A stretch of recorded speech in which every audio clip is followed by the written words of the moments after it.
got two boxes. I guess before we open these non-anime stuff, I picked up Man of Steel so I could watch it before Batman vs Superman, and Looney Tunes Golden Collection, which has a good amount of stuff. 356 shorts, Warner Brothers shorts, and it's missing a couple of classics, but it's all good. Also picked up got additional copies of Pokemon Alpha, Sapphire, Omega Ruby. This version of Y has this on the side, which makes me wonder if this was a French version, but it played on the 3DS just fine. Started up on the 3DS just fine, rather. So, I'm guessing it's still good. I guess I should probably try going online with it. Oh well.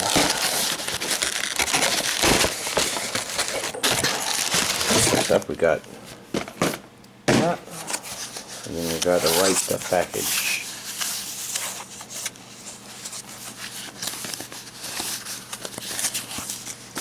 It's all feeling very flimsy, like easier parts to open would be the parts that would have my address on the camera.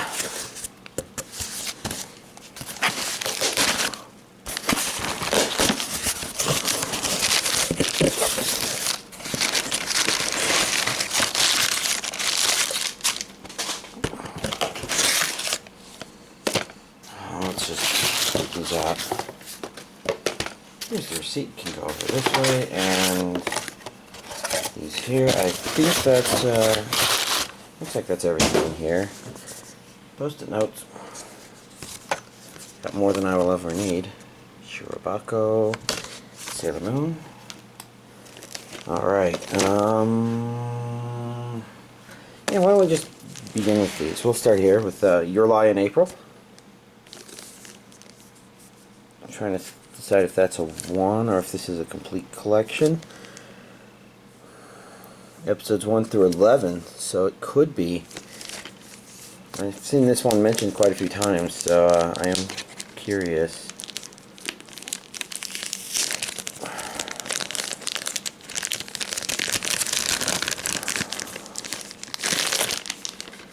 I guess the quality of this packaging is good enough that I can toss that. Take this off and look at the full artwork. Not much to look at, just all that stuff, but need to get that out of the way, I guess. Maybe not need, whatever. Let's see, original soundtrack CD Volume 1.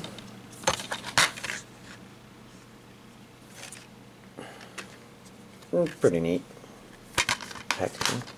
I won't know what to think about the music until I actually watch the show itself. Something tells me there's some instrument-related stuff going on here. So, let's see. That's disc 1. Disc 2. 5, 6, 7, and disc 3. 11 episodes. Maybe that's all of it, maybe it's not. I'll have to actually check to make sure. A couple there.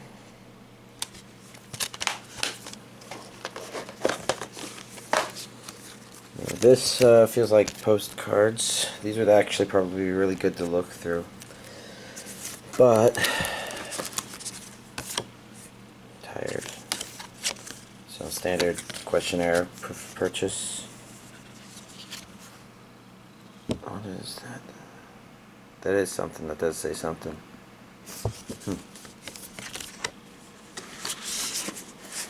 Next up is Saekano, another Netflix release. So obviously my bank account took a big hit. I'm thinking that this title is also familiar, but I'm wondering. Yeah, maybe I just know it really well because the name reminds me of She the Ultimate Weapon. Like, maybe that's pronounced similarly. So this one is a 2-disc set with 6 episodes on it, episodes 0 through 5.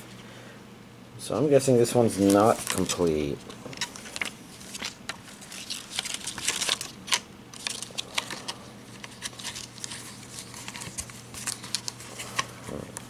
go. Definitely an interesting curiosity. Is that a 1? To indicate, yeah, it probably is. There's 6 episodes. Pretty straightforward discs.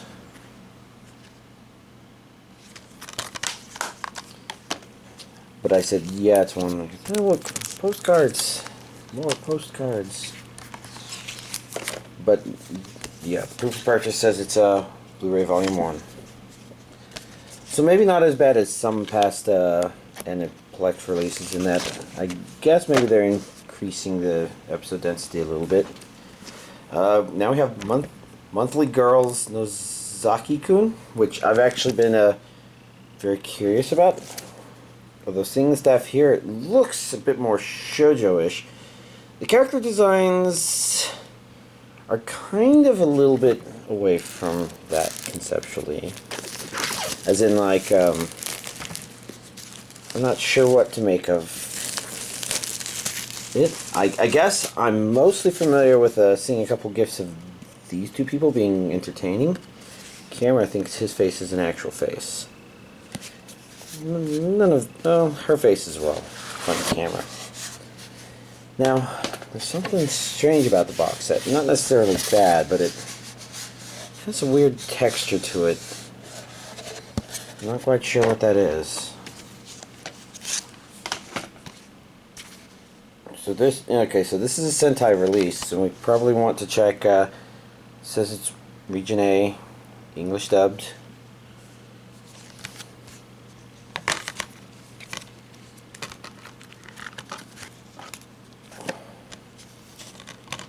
So we've got disc 1, disc 2, and I do believe these are Blu-ray. That says Blu-ray, that says Blu-ray.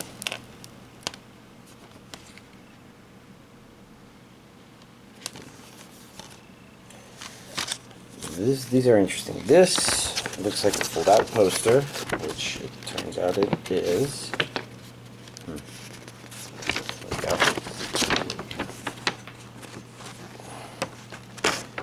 Yeah, being lazy, and I'm not, nothing on the back. And I'm not picking up the camera to look at it a little more carefully. These are stickers of these 5 important characters, presumably main.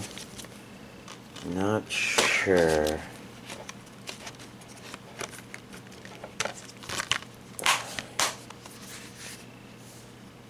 Yeah, up there it says Blu-ray, so I think let's take a look at these. We take a look up here to see that's DVD. Nozaki-Kun.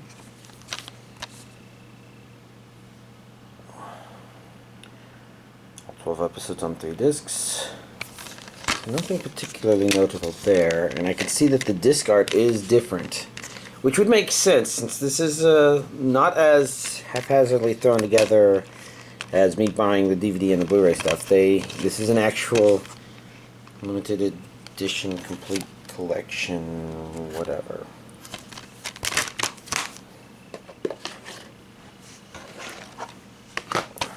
This says compact disc, so I'm guessing this is the soundtrack. Oh, actually it says so right there, soundtrack. 3 discs. Interesting. That's a lot of soundtrack. I'm not sure what I'm going to do with all this. I got a lot of music, didn't I? And I guess I need to watch all this anime to really tell what to make of it. And then finally we've got a Monthly Girls Romance Special Edition. Let's Phone with bonus feature, complete soundtrack volume 1 and 2. Let's sing along character and song lyrics. So I think this is partially about the main set. It looked like its contents are slightly different than like the NISA special edition, premium edition books. Now, I'm rearranging them like this because I did get the Kickstarter thing that I mentioned last time had arrived, or was going to arrive, or needed to be picked up. And that's a Coluboccoro, which is those thingies, which look like a really would be a really neat Pokemon to catch and train. Looks kind of like a middle evolution grass starter. You can see it's all in Japanese. I think it mentions it says English and Japanese. It's about subtitles. There we go. It says English subtitle there. I've verified that. Yeah, my name is in the credits, which isn't as important as actually getting this on Blu-ray and DVDs. There you go. Oh, don't want to close that, and we might as well take a quick peek at the booklet. It's mostly text, so it's not very whatever that word is. This is the art of Coluboccoro. It was signed by, I think, the director. The truth of the matter is the DVD Blu-ray was the most important thing, so I tend to forget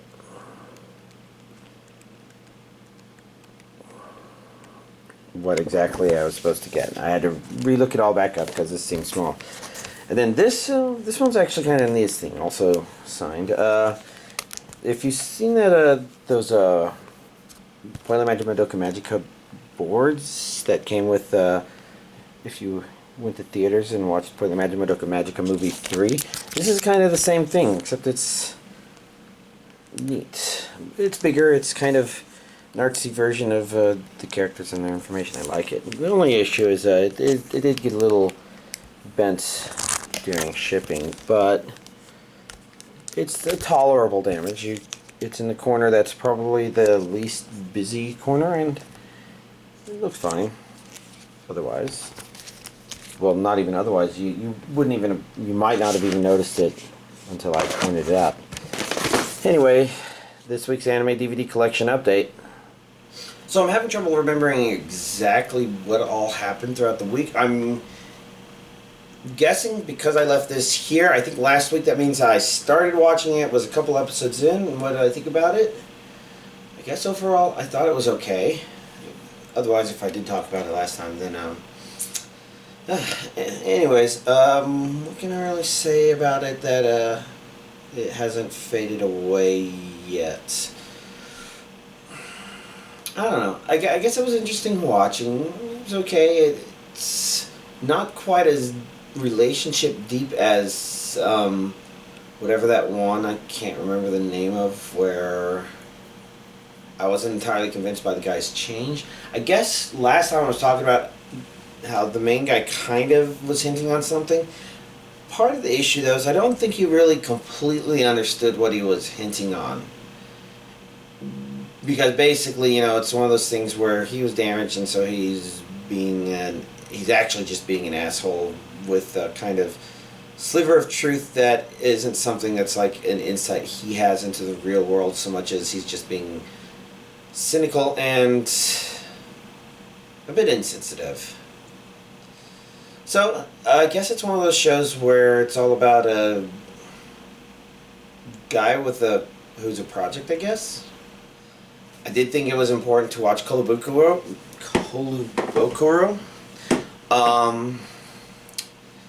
Let's see. I thought it was interesting, but it's kind of hampered a bit by the kind of story it is and the short amount of time it has to tell it. It's really the sort of thing that probably would resonate better with people if it was either maybe twice as long, change the pacing up a bit, give us a chance to kind of get a feel for certain things that it had to kind of jump over. Or, if it was like the first episode of a series, it actually would have been really good. I mean, I can kind of see where it could go from the end there as being, well, I guess I don't want to say too much in case somebody wants to watch it, but it was okay. I think Santa Company kind of worked out a little bit better just because there really wasn't a lot of depth to that, whereas this kind of had a little too much depth and not enough ability to really explore it, I think. And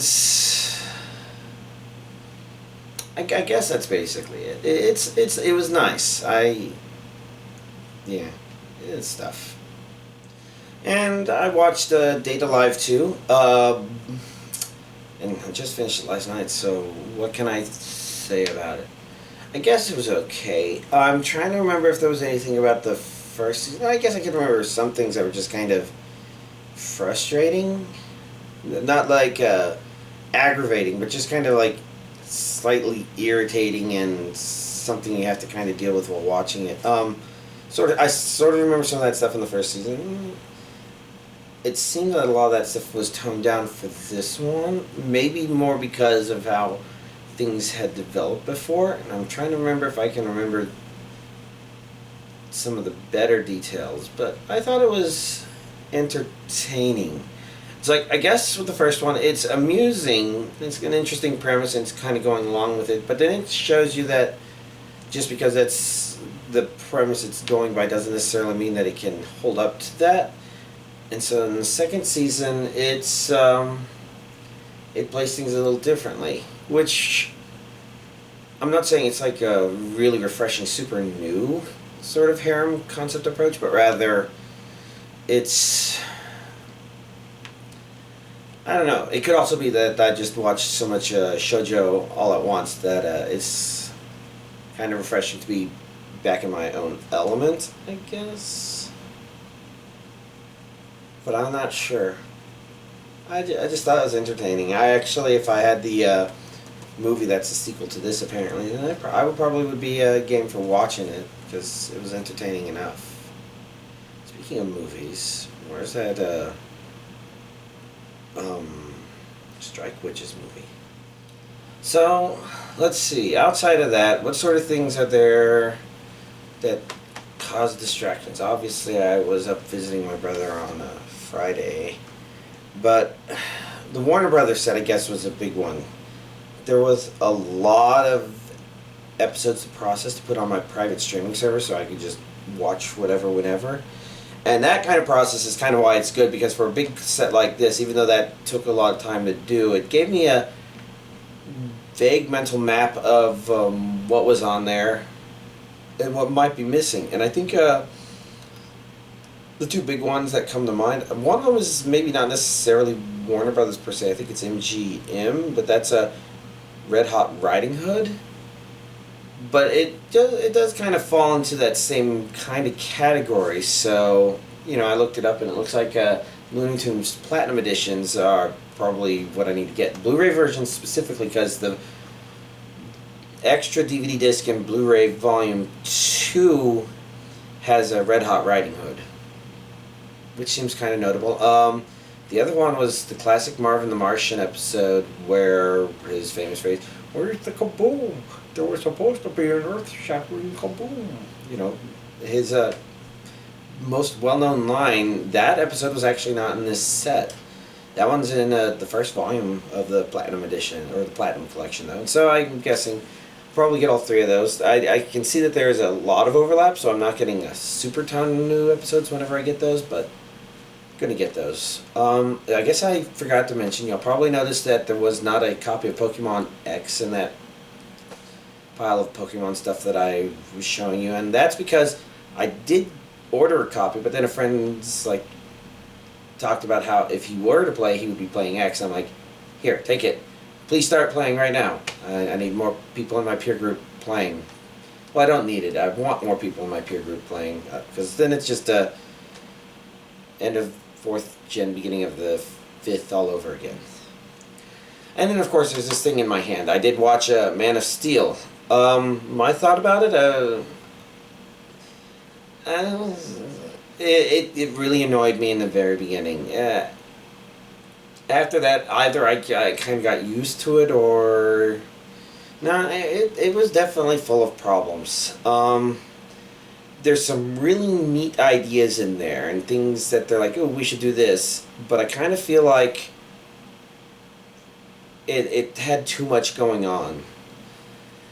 I mean, it really shows this when you watch like the first 30 minutes of it, in terms of too much going on, where for whatever reason it decided it needed to go super exciting action scene, small calm break in action, and it just kept throwing intense music at us, and the breathers felt like I was drowning, I guess. I mean, it also didn't help that I didn't really like the camera work there, where there's a lot of got to make every shot look like it's a shaky cam, and it's a little too much. And then whenever anything's action-y is moving, it's always got to do the shaky zoom in, shaky thing. It kind of felt like somebody who had toys and they just wouldn't moderate themselves playing with it. It felt a little too overboard in that regard, and it chopped up the time frame, but even doing that, it was just action, action, action, action, action, action, action, action. Even when Clark's pod is flying through space, it's like super intense action music instead of this calm of, oh yeah, this is actually not as intense as Planet Krypton having just fucking exploded. And if you think that's a spoiler alert, that's not, because that's a standard Batman lore. Superman lore, sorry. Let's see. The relationship between Clark and Lois, I kind of thought moved a little suddenly, and that's kind of a lot of the problem. It's all kind of sudden because it's a lot of stuff mashed together. It kind of comes down to I felt two things it was trying to do at the same time. One of those was dealing with this interesting concept of what if people couldn't really, what if they weren't the happy people from the old Superman movies with Christopher Reeve. You know, they wouldn't say, oh yeah, he picked up the helicopter, or the helicopter, and we're happy that he saved the day. And you know, people were kind of like uplifting and optimistic. And what if you go with a more cynical planet, which is not out of the question?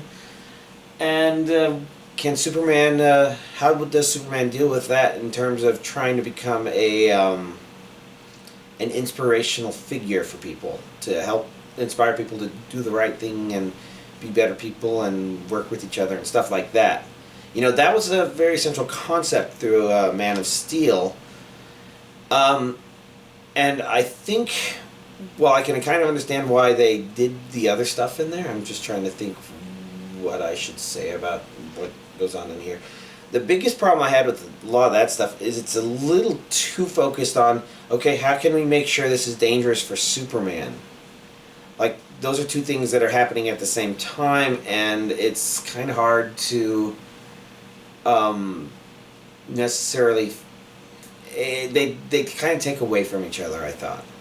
So again, you know, there's a lot of really neat ideas in it. It's just crammed together. This is a good lead into Batman vs. Superman, because I did watch that, and obviously I don't want to talk about too much details there. There's things throughout it that just didn't feel right. But the main problem, as far as I'm concerned, is instead of having these two separate threads, part of one story that are intermeshing, they literally have two separate threads that are two separate stories that are supposed to be threaded together, but then they're squished into a movie, and then there's another thing and another thing, and it's all just kind of this... it's more crammed together than Man of Steel was, in my opinion. And in that regard, it's a little worse. I don't remember any of the camera work particularly annoying me, so it's better in that regard. And I guess the problem is that, well, it still had neat things. There were just things about it that were weird and didn't make sense. Some of it is, I'm not a super comic book guy, and so there are some things in there where it's like, okay, I don't understand why I should care about this, especially right now. This movie needs to take breaks. I honestly thought all the actors were fine. I know there's a lot of complaint about, what's his name? Heisen? I don't want to say Heisenberg, because I'm pretty sure I'm just mixing up Breaking Bad with it. But that guy who played Lex Luthor, I actually didn't think he was that bad. I'm not like super hard set into thinking about the character a certain way, but I kind of understand why people didn't like him as Lex Luthor. But I think it's kind of interesting that people speculate about, yeah, you know, he'd actually have been a really good Riddler in this if he was called the Riddler. And of course he's not. He's Lex Luthor, but it's interesting because that to me suggests that people still thought of him as actually a pretty good villain. Just not the Lex Luthor kind of villain that people kind of want. And I guess it's interesting to think about that stuff, because then you think about, well, what about Heath Ledger playing Joker in The Dark Knight? And I think some people were specifically bringing that up because the speculation was he was trying to create a great performance like that. And I thought it was actually a pretty good one. And the reason why maybe people like the Heath Ledger one is because that's still kind of the core of the Joker. The Joker as a villain is the kind of villain who looks directly into the dark heart of humanity and finds it funny. And there's actually a wide variety of ways to play that while still making the character clever, resourceful, and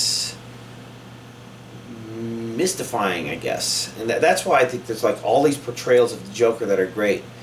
And this, I think, gives us a little insight into maybe why the Lex Luthor portrayal wasn't all that exciting. It's like, what does Lex Luthor represent? Well, there's, I think, some ambiguity in there. A lot of people were talking about how he's an otherwise perfect person whose only flaw is that he hates Superman. He just has this irrational hatred of Superman. And I think there's some portrayals of that I've vaguely seen that match up with that. And in this case, I think the issue is he looks like he would have been good in The Social Network, which is, I think, what he was in. And, you know, he kind of plays this person who seems less like a super businessman and more like a seat of your pants startup company sort of thing. And I think that could have worked. I mean, they've kind of changed the orders in which things have to happen anyways in order to make certain things happen, but I don't know. You know, there's a lot of moving parts. Some of it was neat, some of it was almost neat but poorly executed. Honestly, most of that movie I kind of point towards director or writer. I'm not quite sure. It's like, who's at fault when the movie just has way too much going on? And this one was worse than Man of Steel, like I said. It just had too much going on. I, for one, think it would have been more interesting if it was told specifically from the point of view of Batman, and only Batman, and the Superman stuff that happened was mostly stuff we saw developing in the background. Maybe. I could see reasons why that would be really flawed, but I don't know. Maybe that just means that I, like a lot of other people, probably wanted to see more Batman in this Batman vs. Superman movie. So it seemed to me that the most neat fight scenes, there are only really a couple. I guess I don't want to say too much. Overall, I'm not too excited to watch more, because overall it just feels like